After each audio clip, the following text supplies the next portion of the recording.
네, 안녕하세요. 콩나물맘 여러분, 콩나물쌤 전병규입니다. 사람은 살아가면서 서로서로 많은 영향을 주고받습니다. 네, 가정에서 부모와 아이가 서로 사랑을 주고받고, 또 회사에서는 상사, 동료, 부하 직원과 서로 협력하며 일을 하죠. 또 운동 경기에서는 상대팀과 경쟁도 하고요. 사회적 동물인 사람이 살아간다는 것이 영원히 이렇게 다른 사람과의 관계, 그리고 그 영향력 아래에서 있는 건데요. 그렇게 많은 인간 관계 중에서 우리에게 가장 많은 영향력을 끼치는 것은 아무래도 바로 부모와 자식 관계입니다. 부모와 자식은 서로가 서로에게 많은 영향을 끼치죠. 그래서 부모가 되어 보면 세상이 굉장히 새롭게 보입니다. 그러셨잖아요. 또 이런 것이 자식에게 받는 영향력일 텐데요. 그런데 사실 부모와 자식 간에서는 자식이 부모에게 영향을 끼치는 것보다 부모가 자식에게 영향을 끼치는 것이 비교할 수 없을 만큼 크죠.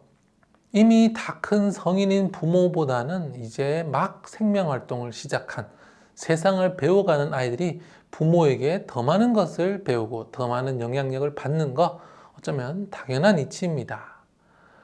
아이는 부모에게 굉장히 많은 것을 배웁니다. 습관 배우죠. 공부도 배우고 예절도 배웁니다. 사실 삶의 모든 것을 부모에게 배우지만 그 중에서도 특히 많이 배우게 되는 게 있는데 바로 대인관계입니다. 아이들은 부모로부터 대인관계에 대해서 많은 것을 배웁니다. 사람을 만나고 반응하고 초대하고 응대하는 이런 모습들 보면서 올바른 대인관계가 어떤 것인지를 배우게 되죠. 그런데 이런 것들을 잘한다고 하더라도 부모가 자녀의 대인관계에 매우 큰 악영향을 끼칠 수도 있습니다. 오늘 알려드리는 이런 말을 습관적으로 반복적으로 하다 보면 그런 부모의 자녀, 그리고 그 자녀의 대인관계는 굉장히 나빠지고 붕괴될 수밖에 없는데요. 그래서 오늘은 자녀의 대인관계를 망가뜨리는 부모의 말습관에 대해서 한번 알아보도록 하겠습니다. 그러니 오늘 알려드리는 이 말습관을 하지 않는지 스스로 한번 돌아보시고 혹시 그런 적이 있다면 꼭 바꾸셨으면 좋겠습니다. 제가 오늘 알려드리려고 하는 자녀의 대인관계를 망가뜨리는 부모의 말습관은 바로 다른 사람에 대한 험담입니다. 저희 초등학교 시절 동네 친구 이야기입니다. 이 친구의 어머니는 늘상 불평불만을 많이 늘어놓으셨어요. 주변 사람, 동네 사람들 다 험담하고 나쁘게 이야기하는 특징이 있으셨어요. 그 제 친구의 할머니, 그러니까 어머니 기준으로는 시어머니가 되겠죠. 이 시어머니에 대한 불평도 늘상 하시고 또 아이의 아빠 그리고 삼촌에 대한 그런 불평들도 계속 하셨습니다. 근데 그게 다가 아니었어요.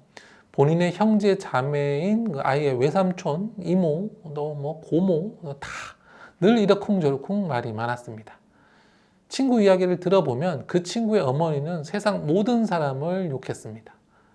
모임도 많고 만나는 사람도 많아서 겉으로 보기에는 대인관계를 잘하는 것 같은데 집에 돌아오면 그리고 말만 하면 누군가를 험담하기 바빴다고 합니다. 그리고 늘 자주 하시는 말씀이 검은 머리 짐승은 거두는 게 아니다. 인간은 믿을 게 못 된다. 이런 이야기들을 하셨대요. 같은 동네에 살았기 때문에 다른 사람 험담하는 것도 저도 직접 많이 볼 수 있었는데요. 당연히 보기 좋지 않았습니다. 자, 그런데 그 집에 사는 그 친구는 어땠을까요?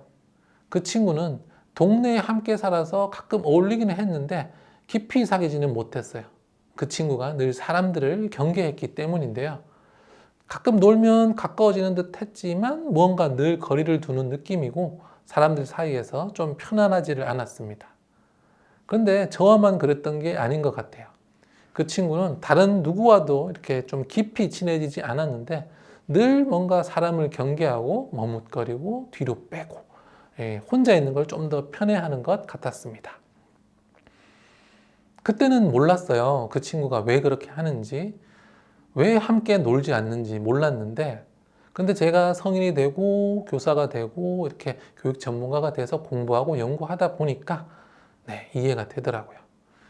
그 친구가 그랬던 건 바로 다른 이들의 험담을 계속해서 늘어놓는 엄마 때문이었습니다.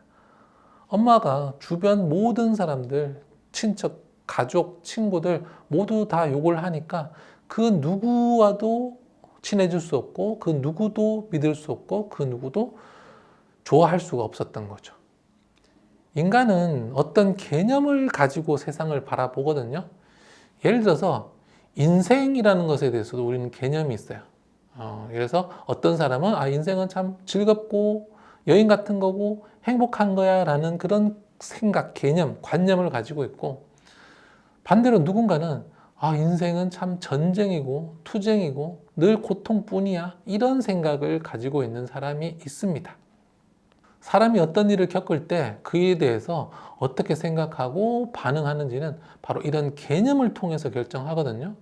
그래서 인생을 즐겁다, 여행이다 라고 생각하고 그런 개념을 가지고 있는 사람은 늘상 인생이 즐겁고 여행 같아요. 그냥 별일이 없어도 재밌고 좋아요. 네, 그런데 반대로 인생이 괴롭다, 고통이다 라고 생각을 기본적으로 가지고 있으면 아무 일이 없어도 계속 고통스럽고 힘들죠.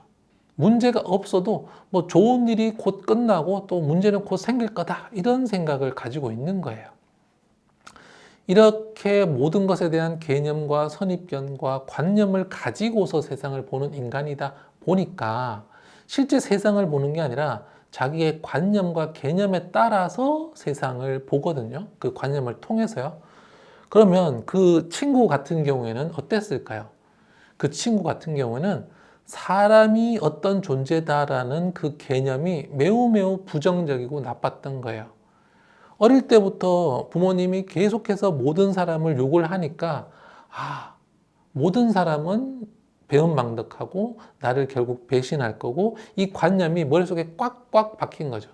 거의 세뇌를 당한 겁니다. 집에서 하루 종일 그런 이야기를 하시니까 엄마는 아이가 태어나서 말을 알아듣는 그 순간부터 독립해서 나갈 때까지 심지어 명절에 만나면 또 주변 사람들을 계속 욕하는 거죠. 그런 식으로 할머니는 어떻고 뭐 니네 아빠는 어떻고 니네 삼촌은 어떻고 이모는 외숙모는 외삼촌은 다 이렇게 욕을 하니까 그 아이 입장에서는 이 세상 모든 사람이 그렇게 비치게 되는 겁니다. 그런 부모 밑에서 10년, 20년을 살면 그 아이가 가지는 인간에 대한 개념은 완전히 박살이 나는 거죠. 그래서 그 어떤 인간에 대해서도 신뢰를 가지기 어렵고 사람과 어울렸을 때 즐겁다라는 느낌을 받기가 힘든 겁니다. 아마 모르긴 몰라도 그 친구의 세계에서는 사람이란 오직 자기에게 해를 끼치는, 언젠가 나를 저버릴 그런 상종할 필요가 없는 존재, 나에게 피해를 끼치는 그런 무리로 생각을 했을지 모릅니다. 이 정도까지는 아니더라도 어쨌든 오랜 기간 세뇌를 받았으니까 굉장히 부정적이겠죠.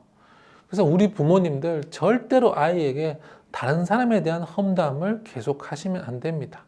아무리 나쁜 일이 있고 억울한 일이 있어도 절대로 아이에게 말씀하지 마세요. 주변 사람에 대한 이런 험담이 그냥 스쳐 지나가는 것 같지만 아예 머릿속으로 들어가서 하나하나 모두 저장이 되는 거거든요. 구체적인 사건은 잊어버려요. 할머니가, 우리 아빠가, 그 친구가 왜 나빴는지 그걸 다 기억하는 건 아닌데 그냥 뭉뚱그려서 인간은 나쁘다 이렇게 저장이 되어 버리는 겁니다. 그러면 어떨까요? 주변에 남는 사람이 있을까요? 저렇게 가까운 사람이 모두 나쁘게 기억돼 버리고 나면 아이의 마음속에 가까이 할 수 있는 사람이 없어요. 가까이 하고 싶지도 않고요. 물론 사람이라면 누구나 단점을 가지고 있어요. 실제로 뭐 할머니가 나빴을 수도 있고 아빠가 무능력했을 수도 있죠. 하지만 그건 어쩌면 하나의 모습이고 또 다른 측면에서는 또 완전히 다르고 또 좋은 모습이 있을 수도 있어요. 할머니는 아빠를 좀 끔찍히 생각했을 수도 있고 아빠는 돈은 못 벌어도 좀 유쾌했을 수가 있죠. 근데 사람이란 이렇게 다 모두 다양한 모습이 있고 그리고 또 원인이 있을 수 있는데 부모가 자기에게 잘못했다고 해서 또는 자기와 잘 안 맞는다고 해서 주변 사람을 계속 욕하고 그러면 그 험담이 끊이지 않는다면 아이의 대인관계가 완전히 박살나게 되는 겁니다. 저런 부모 밑에서 세상 모든 사람을 욕하는 법부터 그런 배운 사람이 어떻게 새로운 사람과의 만남을 기대하고 긍정적으로 피드백하고 좋은 관계를 맺을 수 있겠습니까? 새학년이 돼서 새 선생님 만나면 또 새 선생님의 부족한 점을 찾아서 욕하고, 또 새 친구 데려오면 또 어떻게든 꼬투리 잡아서 욕하고, 그러면 아이는 나중에 모든 인간으로 그걸 일반화하는 겁니다. 아, 세상 모든 인간은 나쁘구나. 그리고 그렇게 욕한 부모에게만 집착하게 되는 거죠. 왜냐하면 저렇게 주변 사람을 계속 욕하면 어떻게 될까요? 네, 주변 인간관계가 다 끊어지고 그 부모만 남겠죠. 그래서 이게 부모가 자녀를 가스라이팅하는 하나의 수법이기도 합니다. 다른 모든 인간관계를 끊고 자기에게만 종속시키는 거죠. 세상 모든 사람은 나쁘고 엄마만 완벽하고 엄마만 너를 지켜줄 거야. 그러니까 내 곁을 떠나지 마. 이런 식으로 부모가 마음 자체에 문제가 있을 때 이런 식으로 가스라이팅을 해서 아이를 자기 옆에 두는 그런 방식입니다. 이런 가스라이팅이 부모와 자녀 사이에서 은근히 자주 일어납니다. 자존감 낮은 부모는 이렇게 해서 자신의 자존감을 채우려고 하고요. 사회적으로 고립된 부모는 아이가 세상으로 나아가는 걸 두려워해요. 자기를 떠나버릴까 봐요. 그래서 이렇게 주변 사람을 모두 욕하는 가스라이팅으로 아이가 자기를 떠나지 못하게 하는 거죠. 오늘 예로 든 이야기는 조금 극단적입니다. 저렇게까지 하시는 분이 많지는 않을 겁니다. 하지만 정도는 달라도 좀 덜 심하게 하시는 분들은 분명히 있으실 겁니다. 그리고 그런 가스라이팅 의도가 아니라고 하더라도 그냥 사는 게 힘드니까 누구 욕하고 험담하는 거죠.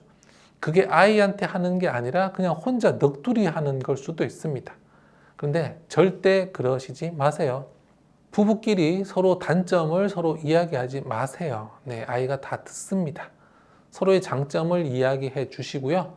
친척들 간에 서운한 게 있어도 부모끼리, 어른끼리만 이야기하시고 아이한테 너네 할머니가, 너네 삼촌이, 너네 고모가 이렇게 욕하지 마세요.